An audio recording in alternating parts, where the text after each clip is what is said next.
कहानी की शुरुआत होती है एक्स और क्रॉस ग्रुप के जाबाजों से, जो शापित जंगलों में रहने वाली जादूगरनी को ढूंढने जा रहे थे, क्योंकि वो पूरी दुनिया में एक बीमारी फैलाकर धरती को तबाह करना चाहती थी। जब उनका सामना उस जादूगरनी से हुआ तो उसने अपने जादू से मरी हुई चुड़ैलों को वापस जिंदा करके जाबाजों पर हमला कर दिया। फिर उनमें भयंकर लड़ाई शुरू हो गई और वहीं कोल्डर नाम का एक योद्धा अकेला जादूगरनी का सामना करने लगा। उसने पूरे जंगल में आग लगाई और फिर एक ही झटके में जलती हुई तलवार जादूगरनी के सीने के आर पार कर दी। अब जादूगरनी का काम तमाम होने ही वाला था कि उसने कोल्डर का दिल पकड़कर उसे अमर होने का श्राप दे दिया। असल में उस जादूगरनी की फैलाई बीमारी की वजह से कोल्डर का पूरा परिवार मारा गया था, इसलिए अब उसके पास जीने की कोई वजह नहीं थी। लेकिन अब उसे अमर होकर समय के अंत तक जिंदा रहना पड़ेगा। इस घटना के पूरे 800 साल बाद हम कोल्डर को एक हवाई जहाज में देखते हैं, जहां उसे महसूस हो रहा था कि कोई शायद मौसम को जादू से बदलने की कोशिश कर रहा है। उसने कुछ ही पलों में वहां एक लड़के को ढूंढ निकाला जो कुछ प्राचीन पत्थरों की मदद से मौसम खराब करके हवाई जहाज को तबाह करना चाहता था। अब कोल्डर ने अपनी काबिलियत से तुरंत उन पत्थरों को खिसकर मौसम पहले जैसा कर दिया। तब ये खुलासा होता है कि आज के समय में भी चुड़ैलें और जादूगर इंसानों का भेष बनाकर उनके बीच में रहते हैं, लेकिन उन्हें किसी भी इंसान को नुकसान पहुंचाने की इजाजत नहीं थी। इसीलिए कोल्डर अब तक एक्स और क्रॉस से जुड़कर इंसानों और जादूगरों के बीच शांति बनाए रखने का काम करता था। खैर, जब वो न्यूयॉर्क पहुंचा तो वो अपने अजीज दोस्त डॉलन से मिला। डॉलन एक्स और क्रॉस ग्रुप का लीडर था, लेकिन अब वो जल्द ही रिटायर होने वाला था। इसी मौके पर कोल्डर ने उसे एक बेशकीमती पेन तोहफे में दिया। फिर डॉलन ने कोल्डर को एक नए लड़के से मिलवाया जो उसके बाद 37वां डॉलन बनेगा।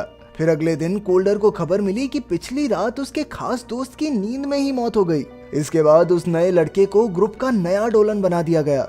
फिर कोल्डर 37वें डॉलन के पास अपने दोस्त की मौत की जांच करने पहुंचा। उसने घर का चप्पा चप्पा छान मारा, लेकिन उसे कहीं जादू के सबूत नहीं मिले। लेकिन जैसे ही वो जाने लगा, उसकी नजर 3 मरी हुई मक्खियों पर पड़ी और वो तुरंत समझ गया कि कुछ तो गड़बड़ जरूर है। फिर उसने जमीन पर कुछ जादुई धूल फेंकी तो पता चला कि इस पूरे कमरे में भयंकर काला जादू किया गया था। अब ये साफ हो चुका था कि उसके दोस्त की हत्या की गई थी। इसके बाद कोल्डर को एक किताब मिली जिसमें कुछ शब्दों पर खून के निशान थे। अब वो दोनों मिलकर हत्यारे को ढूंढने के लिए मैक्स नाम के आदमी के पास पहुंचे। मैक्स अक्सर जादूगरों को काला जादू करने का सामान बेचा करता था, लेकिन बदकिस्मती से वो अंधा था, इसलिए वो उस जादूगर को देख नहीं पाया। पर उसने कोल्डर को बताया कि उस आदमी के शरीर से सड़े हुए सेबों की बदबू आ रही थी। इतनी सी बात सुनते ही कोल्डर समझ गया कि हत्यारा कहाँ मिलेगा। इसके बाद वो एक सुनसान घर में पहुंचा जहां एलिक नाम की एक छोटी बच्ची बैठी थी। उस बच्ची ने अचानक कोल्डर पर हमला कर दिया और फिर भाग निकली। अब कोल्डर समझ गया था कि डोलन का हत्यारा बच्ची का रूप लेकर छिप रहा था। उसने कुछ ही पलों में उसे ढूंढ निकाला और उसे बंदी बनाकर एक्स एंड क्रॉस ग्रुप की सभा के सामने ले आया। फिर उन सब ने मिलकर हत्यारे को एक वहशी जानवर के सामने डाल दिया जो एक ही पल में उसे जिंदा चबा गया। लेकिन कोल्डर को अब भी विश्वास नहीं था कि उसने ही डोलन को मारा था। अब वो सीधा अपने मरे हुए दोस्त की लाश देखने गया। वहाँ उसे वही मरी हुई मक्खियां मिली। वो समझ गया कि डोलन की मौत नहीं हुई थी, बल्कि उस पर काफी शक्तिशाली काला जादू किया गया था और इसे तोड़ने का सिर्फ एक रास्ता था। उसे काला जादू करने वाले जादूगर को मारना होगा, तभी डोलन की जान बच सकती है। अब वो फिर से डोलन के घर पहुंचा और वही किताब पढ़ी जिसमें डोलन ने उसके लिए एक मैसेज छोड़ा था। डोलन ने उसे अपनी मौत का समय याद करने को कहा था, लेकिन उस घटना को पूरे 800 साल हो चुके थे, इसलिए उसे कुछ अच्छे से याद नहीं था। अब वो ग्लोई नाम की एक चुड़ैल के बार में पहुंचा और उससे याददाश्त के काढ़े की मांग की। पहले तो क्लोई ने साफ इनकार कर दिया, लेकिन जब कोल्डर ने कहा कि ये सब एक दोस्त की जान बचाने के लिए है तो क्लोई मान गई। फिर उसने कोल्डर को एक जादुई गोली दी और उसे खाते ही कोल्डर सीधा उन शापित जंगलों में पहुंच गया। उसने अंदर जाकर देखा कि जादूगरनी से लड़ाई के बाद वो जमीन पर बेहोश पड़ा था। लेकिन इससे पहले कि वो आगे कुछ देख पाता, असलियत में बेलियाल नाम के एक जादूगर ने उस पर हमला कर दिया, जिससे वो वापस असली दुनिया में लौट आया। जब कोल्डर की आंख खुली तो वो जंजीरों से बंधा हुआ था। उसने बेलियाल का सामना करने की कोशिश की, लेकिन वो जादुई गोली खाने की वजह से उसका शरीर उस समय काफी कमजोर हो गया था। इधर बेलियाल ने तुरंत पूरे बार के सामान में आग लगा दी ताकि कोल्डर फिर से जादुई गोली ना खा सके। क्योंकि कोल्डर को कभी ना मरने का श्राप मिला था, इसलिए वो जैसे तैसे आग से जिंदा बाहर निकल आया। फिर रात को जब क्लोई अपने कमरे में थी तो अचानक उसकी आंख खुली और कई जादुई शक्तियों ने जमीन से निकलकर उसे जकड़ लिया। वो ताकत उसे काली दुनिया में धकेल रही थी। लेकिन खुशकिस्मती से कोल्डर समय पर वहां आ पहुंचा और उसने क्लोई का हाथ पकड़कर उसे वापस ऊपर खींच लिया। इसके बाद जब क्लोई की आंख खुली तो वो कोल्डर के कमरे में थी। उसने गुस्से में कोल्डर से झगड़ा करना शुरू कर दिया क्योंकि उसी की वजह से उसका पूरा बार जलकर खाक हो गया था। लेकिन कोल्डर अब भी अपनी यादों की गहराई में जाकर अपनी मौत के समय का सच जानना चाहता था। उसने क्लोई से वादा किया कि अगर वो उसकी मदद करेगी तो वो हमेशा क्लोई की हिफाजत करेगा। आखिरकार क्लोई मान गई और फिर वो उसे लेकर अपनी दोस्त मिरिंडा के घर पहुंची। मिरांडा भी जादुई पौधों का काम करती थी, लेकिन वहां पहुंचते ही क्लोई के पैरों तले जमीन खिसक गई क्योंकि किसी ने मिरांडा को जान से मार डाला था। ऊपर से उसके सारे जादुई पौधे भी गायब थे। अब उनके पास कोई चारा नहीं था, इसलिए वो दोनों कोल्डर की पुरानी दोस्त डैनिक के पास पहुंचे। लेकिन डैनिक ने उसे धोखा दे दिया और कोल्डर पर ऐसा जादू किया जिससे वो अपने परिवार की यादों में कैद हो गया। तब क्लोई ने अपनी शक्तियों का इस्तेमाल करके कोल्डर के दिमाग में घुसकर उसे जगाने की कोशिश की। उसकी कोशिश कामयाब रही और कोल्डर जल्द ही असल दुनिया में वापस आ गया। फिर उसने सभी गार्ड्स को ठिकाने लगाकर आखिरकार डैनिक को बंदी बना लिया। कोल्डर ने उससे पूछा कि आखिर बेलियाल चाहता क्या है। डैनिक के ना बताने पर कोल्डर ने उसका जादुई पत्थर भी तोड़ डाला, जिससे उसकी सारी खूबसूरती मिट्टी में मिल गई। इसके बाद कोल्डर को एहसास हुआ कि क्लोई के अंदर लोगों के दिमाग में घुसने की ताकत है। क्लोई को इसके लिए किसी जादुई पौधे की जरूरत नहीं थी, इसलिए कोल्डर ने उसे अपने दिमाग में घुसकर उसे अपनी मौत की याद में ले जाने को कहा।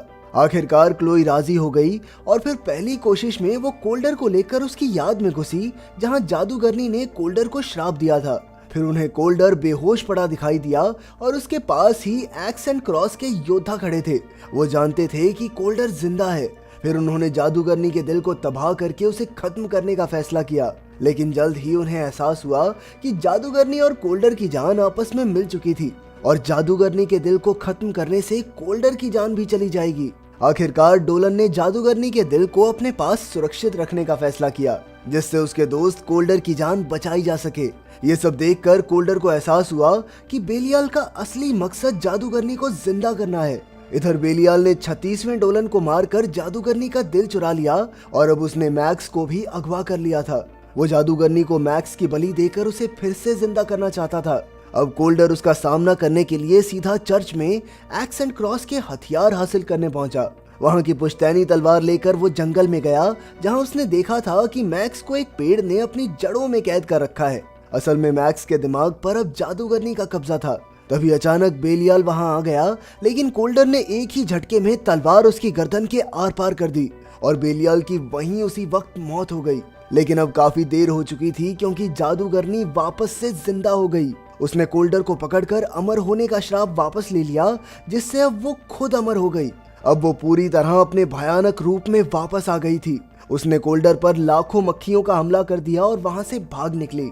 खैर, जैसे तैसे कोल्डर जान बचाकर घर लौटा तो उसने देखा कि 36वां डोलन वापस जिंदा हो गया था, क्योंकि उस पर जादू किया था बेलियाल ने और उसकी तो मौत हो गई थी। डोलन ने उसे बताया कि अब जादूगरनी अपनी सारी चुड़ैलों को फिर से जिंदा करके पूरी दुनिया में वही खतरनाक बीमारी फैला देगी। उसे लगने लगा था कि अब धरती को तबाही से कोई नहीं बचा सकता, लेकिन डोलन ने उसे हौसला दिया और वही करने को कहा जो वो हमेशा से करता आया है। आखिरकार कोल्डर अपनी तलवार लेकर क्लोई और 37वें डोलन के साथ उसी पेड़ के पास पहुंचा, जहां से जादू पूरा होने पर पूरी दुनिया में वो बीमारी फैलेगी। वहीं जादूगरनी ने एलिक के जरिए अपनी मरी हुई चुड़ैलों को जिंदा करने का फैसला किया, पर तभी क्लोई एलिक को रोकने के लिए उसके दिमाग में घुस गई। वहां क्लोई और उसके बीच टक्कर का मुकाबला हुआ और आखिरकार क्लोई ने उसे एक खाई में धकेल दिया, जिससे उसकी मौत हो गई। इस तरह वो जादू बीच में ही टूट गया। उसी वक्त वहां सेंटिनल नाम का एक बेहद खतरनाक जानवर आ पहुंचा। उसने कोल्डर पर जबरदस्त हमला कर दिया, लेकिन कोल्डर उसे मार गिराने में कामयाब रहा। इसके बाद उसने जादूगरनी को मारने के लिए उस पर हमला कर दिया, पर वो अचानक उसे एक मायावी दुनिया में ले गई। अब कोल्डर पहले की तरह अमर नहीं था, लेकिन फिर भी वो डट कर जादूगरनी का सामना करता रहा। जैसे ही वो आखिरी बार से जादूगरनी का काम तमाम करने वाला था, तभी 37वां डोलन क्लोई के सर पर बंदूक रखकर कोल्डर के सामने आ गया। तब ये खुलासा हुआ कि 37वें डोलन के पास कोई शक्तियां नहीं थी और उसके बचपन में ही कोल्डर ने उसके माँ बाप को मार डाला था, क्योंकि उसके माँ बाप अक्सर इंसानों को मारा करते थे। अब वो कोल्डर से बदला लेकर जादूगरनी को खुश करना चाहता था, ताकि उसे भी कुछ शक्तियां मिल सकें। आखिरकार उसने क्लोई को जादूगरनी के हवाले कर दिया, लेकिन 37वां डोलन उसके किसी काम का नहीं था, इसलिए जादूगरनी ने उसे शक्तियां देने की बजाय मार डाला। उसी पल से वो बीमारी पूरी दुनिया में फैलने लगी। इधर कोल्डर बेहोश था और उसे सपने में अपनी पत्नी और बेटी दिखाई दी, जिन्होंने उसे जादूगरनी को हराकर पूरी धरती को बचाने को कहा। आखिरकार वो उठ खड़ा हुआ और उसने प्राचीन पत्थरों से मौसम बदल दिया, जिससे जादूगरनी का ध्यान थोड़ा भटक गया। फिर उसने बिजली को अपनी तलवार से निशाना देकर सीधा जादूगरनी के सीने पर वार कर दिया और इसी तरह जादूगरनी वहीं जलकर खाक हो गई। आखिरकार कोल्डर फिर से अमर हो गया था, लेकिन तभी जादूगरनी की अस्थियों में उसका दिल चमकने लगा, यानी कि उसका दिल अब भी जिंदा था। अब कोल्डर ने उसके दिल को तबाह करने का फैसला किया, हालांकि वो जानता था कि इससे वो खुद भी मारा जाएगा। पर तभी क्लोई ने उसे रोककर कहा कि दुनिया को अब भी उसकी जरूरत है। फिर क्लोई ने हमेशा उस दिल को सुरक्षित रखने का वादा किया ताकि कोल्डर जिंदा रह सके। आखिरकार कोल्डर 36वें डोलन के पास पहुंचा और कहा कि अब से वो एक्स एंड क्रॉस के साथ काम नहीं करेगा। इसके बाद वो और क्लोई मिलकर अपने अगले मिशन की ओर निकल गए। अगर वीडियो पसंद आई तो लाइक कर देना, चैनल को सब्सक्राइब कर देना। मिलते हैं अगली वीडियो में।